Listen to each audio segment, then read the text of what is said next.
Magandang araw! Si Roel Tanyo nga pala. At sa araw po na ito ay ibabahagi ko kung paano ba kumuha ng SSS card online. Kung hindi nyo pa alam kung ano ito, pakinggan ninyo sa aking vlog.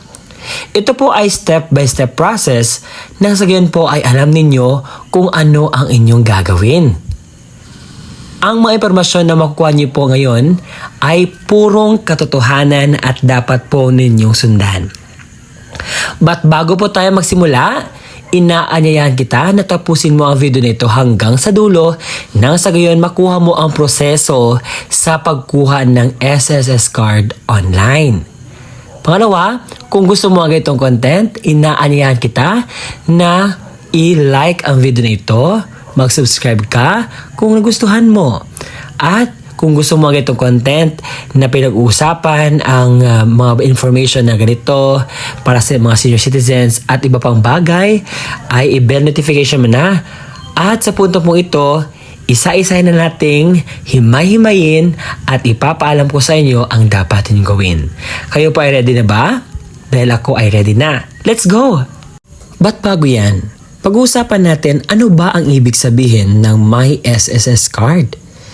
Ang ibig pong sabihin ng My SSS Card is ang bago pong official at functional na ID na bigay or issue ng SSS. Equipped with an EMV chip na nagre-replace sa old na po na UMID card. So ang mga membro ay makaka-obtain po ng My SSS Card from an SSS partner banks after completing the identity verification using the National ID E-Verify system and opening a bank account with the said partner banks. So dito po ay mayroon pong partner bank na kung saan po tayo magpapa-open. May tanong po dito.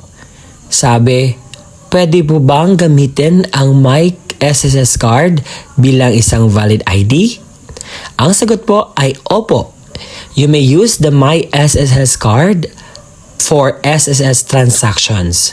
However, ang other government agencies po at saka private institution, hindi po siya mandated na itanggap as an official ID. So acceptance will depend on their respective policies as the national ID or PhilSys will serves now serves as a primary official identification for all Filipinos. Nanatili ding itong tanong. So are my old SSS card or UMID etc. valid pa po yun? Yes po. Lahat ng mga previously issued SSS card are still valid. Pero pwede ka po pong mag-apply for a My SSS card if kinakailangan niyo po for replacing a lost, damaged card or updating your information.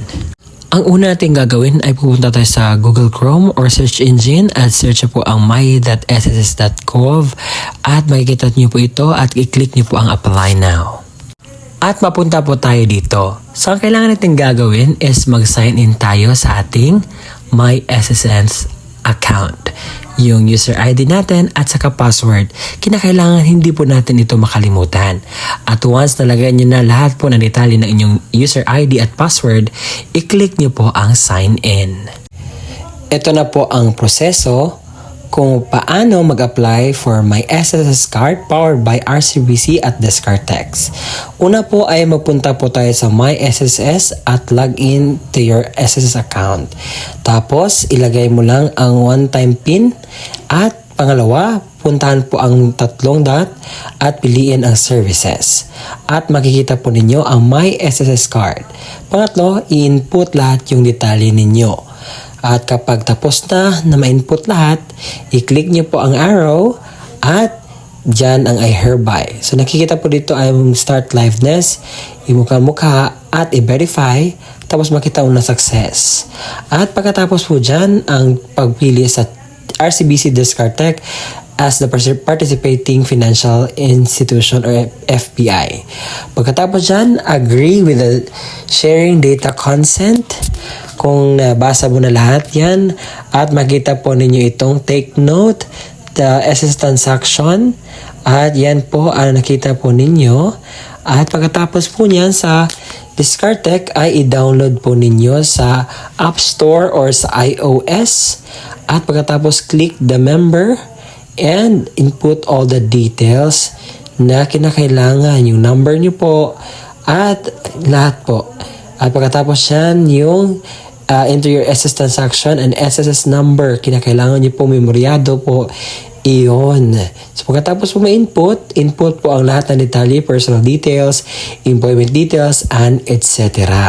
Kinakailangan tama po ang inyong nilalagay para iwas po tayo sa pagkamali-mali ng mga detalye sa ating ID. So, i-verify nyo po, double check nyo po lahat ng mga detalye at antayin po, mag-enter po kayo ng Discardtech sa open your account. At pagkatapos, once fully verified na, click the card cubs at avail yung My SSS at ganun lang po kasimple. Siya nga pala sa mga nagtatanong kung sino-sino lang po ba ang makaka-apply. Ang mga miyembro po, prior registrants, pensioners, individual claimants, and representative payees may apply for the My SSS card provided po na na-meet nila ang mga requirements. Una, you must have an SS number tagged as permanent. Pangalawa, you must be registered on the My SSS portal. Pangatlo, your local address, mobile number, and email must be up to date in the SSS record. Pangsunod is you must be PESA National ID registered. Before kayo mag-apply, make sure your name and date of birth match on both your SSS and National ID records. If they don't, you need to update the information with the correct agency. At ngayon po sa bangko, nakadepende po sa bangkong iyong pipiliin, either use their online app or pumunta po kayo sa pinakamalapit na bangko to open your account. Pangalawa, complete the bank's verification process and pay applicable fees. The bank will notify you by SMS or through their app when your card is ready for pickup or delivery. May bayad ba ito or wala? Yes, your chosen bank may charge a fee for the card. If you don't pay within their given time frame, yung application mo is cancelled. So other fees are based on the bank's policies and will be disclosed and explained in their terms and conditions. Do you need to go to an SSS branch for biometrics? Hindi na po. Your photo from your national ID will be used for your My SSS. So less hassle na po itong lahat para po hindi na po kayo mahihirapan. So kailan nga ba darating ang aking ina-apply na card? Your chosen bank will produce and release your card. Para po sa Metro Manila, within 15 working days after your account is successfully po na open. So outside Metro Manila, so within 20 working days pa po after your account is successfully opened. Sa mga nagtatanong, kung meron pong mga question, where should I contact? For your question about your application status, you can contact your chosen bank directly. You will also get an email and My SSS inbox notification with updates. So anong bank po ba ang partner ng My SSS card? Currently, ang RCBC or Rizal Commercial Banking Corporation, ito yung pinakaunang na-roll out ng My SSS card. Other partners banks are set na susunod po. So pwede ba akong mag-apply if hindi ko gusto na gagamitin ang partner sa bangko? Yung partner sa bangko? Hindi po. The My SSS card is only issued through SSS partner banks. So ano pong mangyayari sa aking old disbursement account when I get my SSS card? So yung bagong My SSS card account, yung automatically po mas-set your main disbursement account for SSS benefits. Any other disbursement accounts you previously enrolled in DAM will remain in the system but will no longer use for receiving SSS na mga benepisyo na inyo pong ini-expect na darating sa inyo po.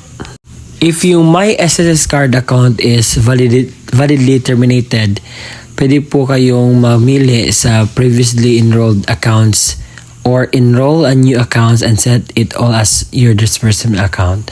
Pwede po mag-apply ng multiple times sa My SSS card? Hindi po. You can only apply for one My SSS card with one bank at a time. So, paano ba mag-switch sa other different banks? You must first i-close yung pong existing My SSS card account with the bank. The bank will then notify to SSS na i-deactivate yung card at yung lahat ng mga records. Once natapos yung deactivation, mag-apply ka ng bagong My SSS card sa different partner banks. These procedures also apply sa UMID pay card holders. Kailan mo ba ang My SSS card available? The full program is expected to be available by September 2025 at stay tuned na po tayo sa karagdagan po ng mga impormasyon. At charan, ito po ang kulay ng inyo pong My SSS card. So maganda din na paggawing valid ID, pero hindi po siya valid ID na para po sa lahat ng mga transactions. Only in SSS transactions, dahil ang primary ngayon is ang PhilSys or National ID natin. So ito po ay parang secondary ID natin na pwedeng magamit natin in some transactions po. Not all, kasi pili lang po yung magagamitan po ng My SSS card na ID natin. At inyo po na pakinggan ang proseso kung paano po kumuha ng My SSS card online. Less hassle na po ito dahil pinaikli ko po talaga at pinapaalala ko po sa inyo yung pwede nyo gawin sa pagkuha ng My SSS card sa online. And I hope na nakatulong ako sa inyo ngayong gabi o ngayong araw na maibigay po ang vlog na ito para po sa inyo at sa yun po ay meron kayong knowledge kung ano yung gagawin ninyo.